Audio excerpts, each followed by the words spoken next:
करनाल में सारे में लोकसभा में एक शोर भी उठा हुआ था कि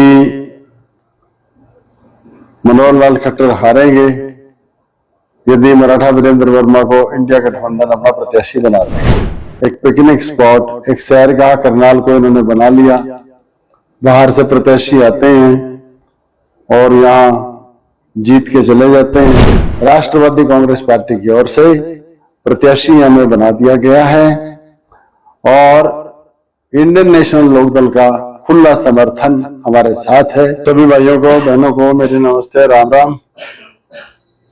आज एक विशेष बात करने के लिए मैं आपके बीच में आया हूं। इंडिया गठबंधन बना था जिसने भारतीय जनता पार्टी के विरोध में चुनाव लड़ना था और राष्ट्रवादी कांग्रेस पार्टी शरद चंद्र पवार भी उसका एक अहम हिस्सा थी और उसकी तरफ से हमारे प्रत्याशी होने का संभावनाएं बहुत ज्यादा थी। और करनाल में सारे में लोकसभा में एक शोर भी उठा हुआ था कि मनोहर लाल खट्टर हारेंगे यदि मराठा वीरेंद्र वर्मा को इंडिया गठबंधन अपना प्रत्याशी बना देगा। लेकिन संगठन में हर तरह के आदमी होते हैं। माननीय शरद पवार जी ने तो बहुत जोर देके सभी ऊपरले नेताओं को कहा हुआ था, लेकिन कुछ ऐसे भी होते हैं जो भारतीय जनता पार्टी से मिले होने की जिनकी संभावना है ईडी सीबीआई केस के डर से, फिर वह कमजोर उम्मीदवारों को सामने लाके भारतीय जनता पार्टी की जीत सुनिश्चित करते हैं। इस गठबंधन के बारे में मेरे भाइयों आपको मैं एक बात कहनी और चाहूंगा कि जब यह गठबंधन बना इंडिया नाम का इंडिया गठबंधन, तो इसमें कुछ सिद्धांत तय हुए। सबसे पहला तो ये, जिस पार्टी का वर्चस्व जिस राज्य में है वही लीड रोल में रहेगी और वही तय करेगी कौन सी पार्टी को कौन सी सीट दी जाए। और दूसरा सिद्धांत ये तय हुआ था कि विनेबिलिटी फैक्टर से कोई समझौता नहीं होगा, यानी कि जिस भी दल के पास जीतने वाला उम्मीदवार है उसी दल को वह सीट दी जाएगी। लेकिन इस समय इंडिया गठबंधन ने इसमें आके गड़बड़ी कर दी। लीड रोल में तो यहाँ कांग्रेस पार्टी है, लेकिन कांग्रेस पार्टी को सारी बात देखनी चाहिए थी।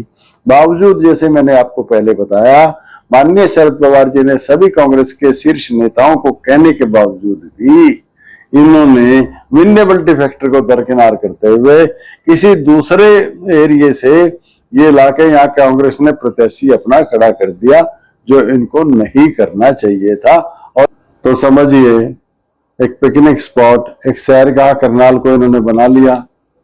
बाहर से प्रत्याशी आते हैं और यहाँ जीत के चले जाते हैं। यहाँ के लोगों की समस्याओं से, इस क्षेत्र के विकास के लिए कुछ भी काम नहीं वह करते हैं। इस बार लोगों की एक आस जगी थी कि उत्तरी हरियाणा की आवाज हमने शुरू से उठाई है कि इस बार मराठा वीरेंद्र वर्मा इंडिया गठबंधन के प्रत्याशी बन के आएंगे तो हम जीत दर्ज कराएंगे, ताकि भविष्य में हमारे लिए विकास के रास्ते खुले, रोजगार के रास्ते खुले। लेकिन कुछ आदमियों को षड्यंत्र की वजह से ये बात नहीं हो सकी। हमें जो अब तक का नेतृत्व है हरियाणा का, वह आगे नहीं आने देना चाहता कि यहाँ का अगर कोई नेता के रूप में उभर गया तो निश्चित है कि कल को फिर वह सरकार के बनाने के लिए प्रयास भी करेंगे और सरकार बनने की संभावनाएं भी बहुत ज्यादा हैं। राष्ट्रवादी कांग्रेस पार्टी की ओर से प्रत्याशी हमें बना दिया गया है और इंडियन नेशनल लोकदल का खुला समर्थन हमारे साथ है। वह इसलिए अपना प्रत्याशी भी कोई न खड़ा कर रहे। इंडियन नेशनल लोकदल वाले भी सारे काम करेंगे। राष्ट्रवादी कांग्रेस पार्टी से जुड़े हुए जो कार्यकर्ता हैं वह भी सारे काम करेंगे। और हम ऐसा समझते हैं, जब दोनों मिलकर काम करेंगे और करनाल के लोगों की लोकसभा की जो चाह बनी हुई है वह सारी की सारी फिर वोटों के रूप में भी परिवर्तित होगी और निश्चित रूप से बहुत बड़ी जीत इस बार मिलेगी। और आने वाले विधानसभा के चुनावों में ये समझिए कि परिणाम बहुत ऐसा रहेगा जिससे कि सरकार में आपकी भी काफी हिस्सेदारी होगी और जिसकी वजह से यहाँ के विकास के काम और यहाँ के बच्चों को रोजगार के अवसर बहुत ज्यादा मिलेंगे और सभी को इसमें लाभ होगा।